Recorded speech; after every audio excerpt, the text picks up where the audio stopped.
Hi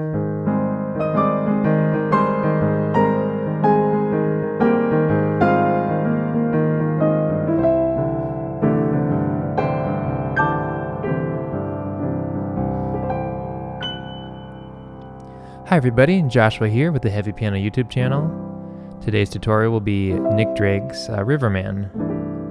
As always, we're going to start with chords and melody, and then we'll dig more into some voicing ideas, rhythm ideas, and then kind of like what I think about when I'm trying to play this piece on the piano. But first chord, in the introduction, just get right into it, is a C major chord. I'm modifying it with things like 9th or 6th in there, creating a kind of a crush when I'm doing the rhythm. I'm just going to talk about chords right now. It turns into a C minor when the melody comes in. The melody starts on G. Going to E flat major. Again, modifying a little bit. You could suspend it with the A flat in there. A flat. A flat major. Here's our A flat basic chord. You know, changing around some of these notes here. Going to C major. Let me play that much without talking about it. So starting on the C minor.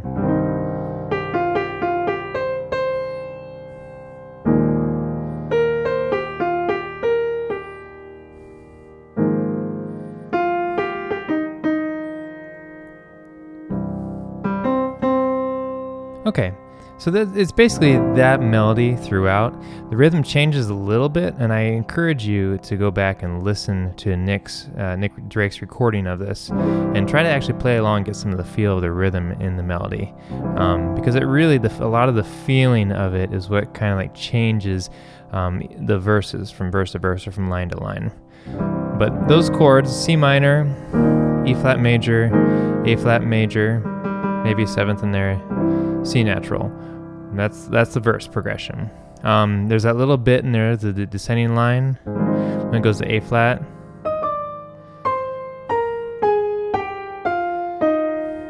C, and then A flat again. The strings are kind of doing this. Just going back and forth between that A flat and the C major. Let's see. And the other thing you need to know is at the very end, you know, we end right before we go to the, how it comes and goes.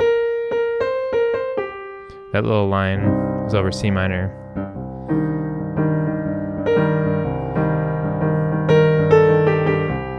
Just going back and forth between C minor and C major. Okay, so chords and melody are fairly simple.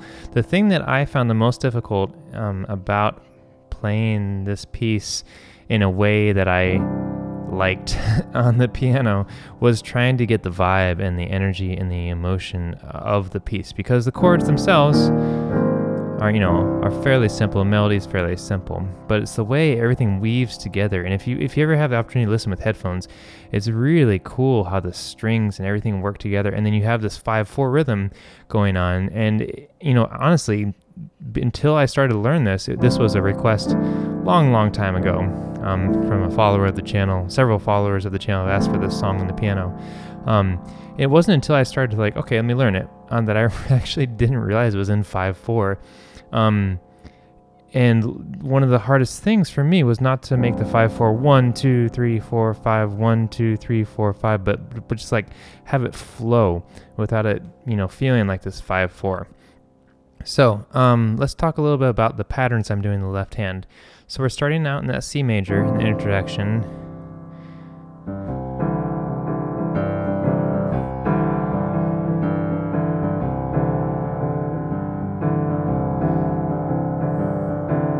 So I have that pattern, that 5/4 pattern going on, and then I'm also kind of filling out some of the chords with my right hand. So let's see here.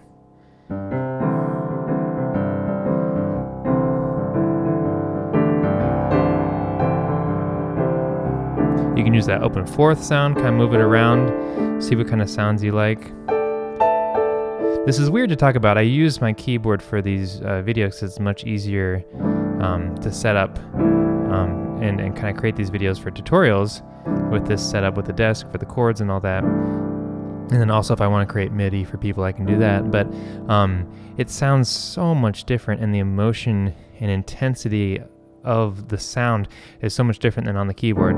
So I encourage you on your keyboard or on your piano at home, play around with some of these ideas I'm using and find the sound that you like. I was actually playing this today on a Yamaha upright at work, and all the voicings that I use on my Baldwin at home, they just don't sound the same. They don't have the same feeling. And I know that's like a weird thing to convey maybe. But my point being, play around with some of these ideas that I'm using here and see what you like on your piano at home.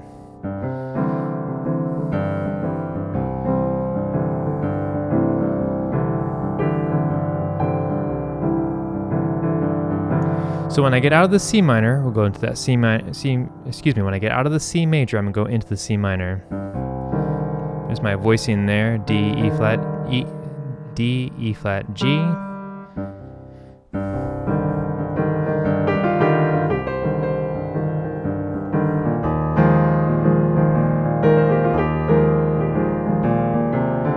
So that voicing is kind of like E flat sus, E flat, F, A flat.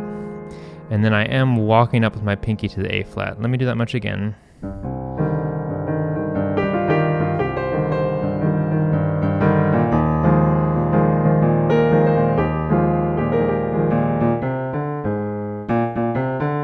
Starting the B flat.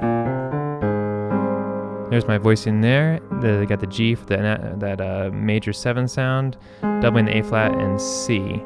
You'll see sometimes as well that sometimes I switch between the A flat and the B flat in my voicing here. From the start of the C minor, let me go into that much without talking.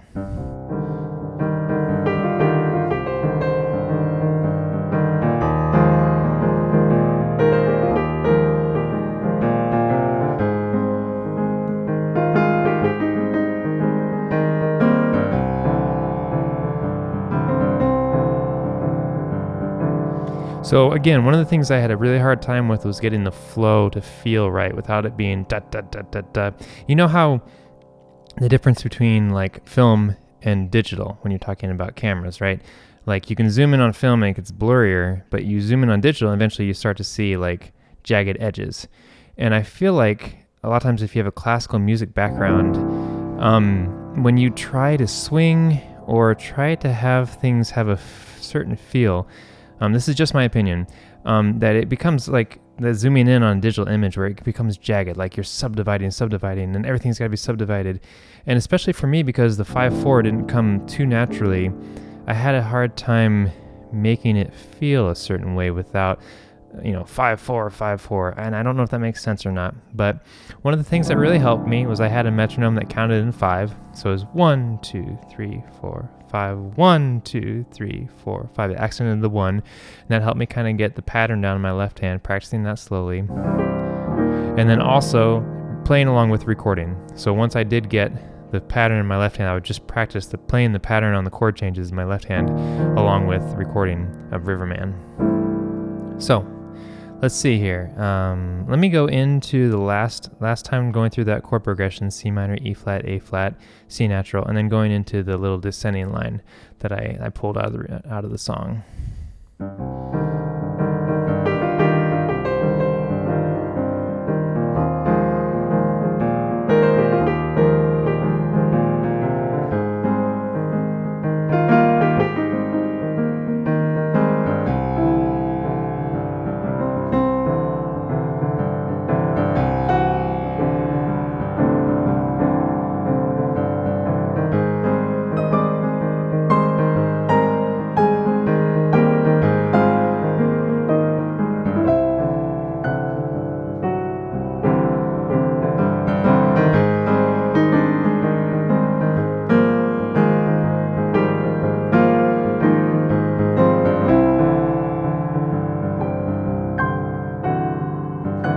You notice I'm using that F sharp as a sharp 11 in there, and that is also in the guitar part.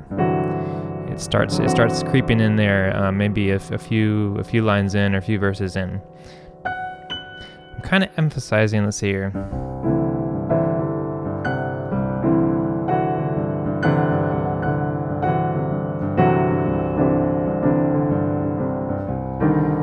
Another thing I forgot to mention, the first 2 times through the chord progression, I'm really just playing rhythm and melody. And then I start to try to bring in some of those chords that the strings are playing. So like the first time I would just play...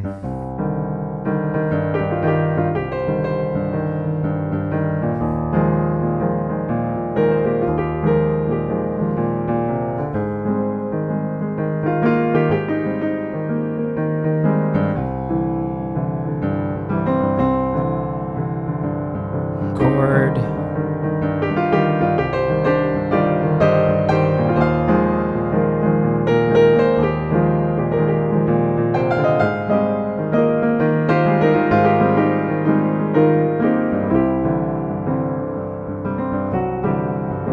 so adding a little bit more movement and more rhythm into my right hand to also act as a accompaniment for the melody, if that makes sense. Again, listen closely if you can to the string parts. It's absolutely beautiful the way everything's arranged in there. Let's see, what else can I talk about this piece? Again, I practice the left hand on its own a lot.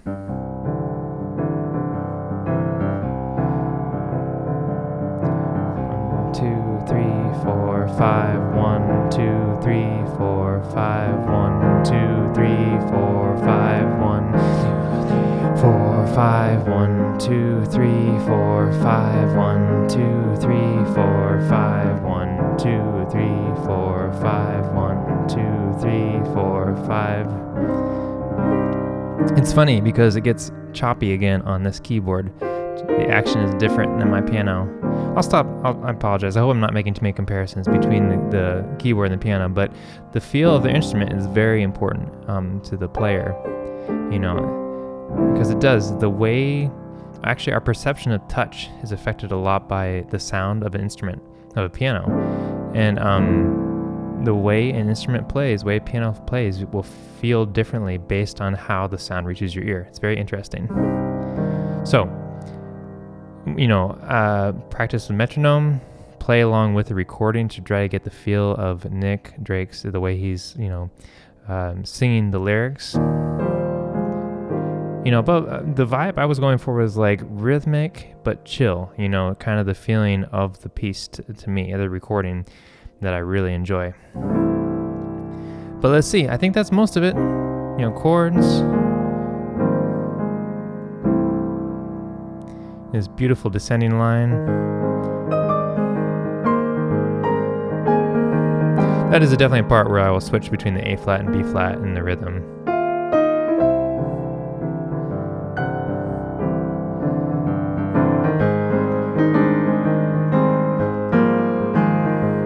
Obviously it gets very close there if you're doing that lower octave. I think I did bring the octave back up. Again, the feeling of the rhythm is more important than actually getting all the notes in place there. So don't be too worried about, oh shoot, I need to keep hitting all these notes. It's just more that keep that pulse going in the background, and you come back into it when it comes back, when the hands come apart again, if you want to play it the way I played it. Yeah, absolutely beautiful piece. It took me a long time to get it to a point where I felt like I could play it the way I felt it.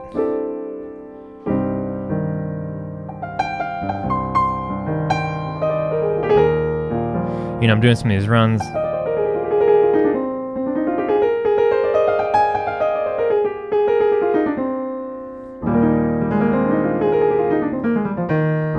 What is that? Basically E flat major.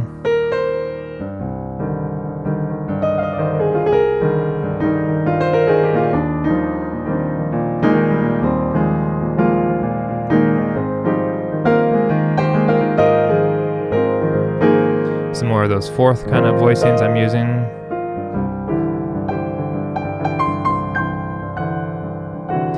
The way I ended it was really emphasizing that sharp 11th, sharp 4th, whatever you want to call it.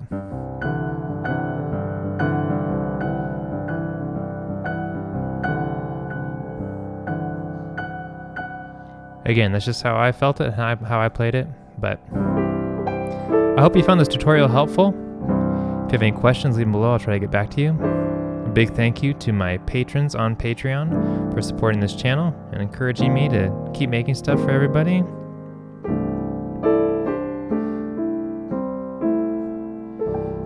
Hope you're doing well. I'll catch you next time. Take care.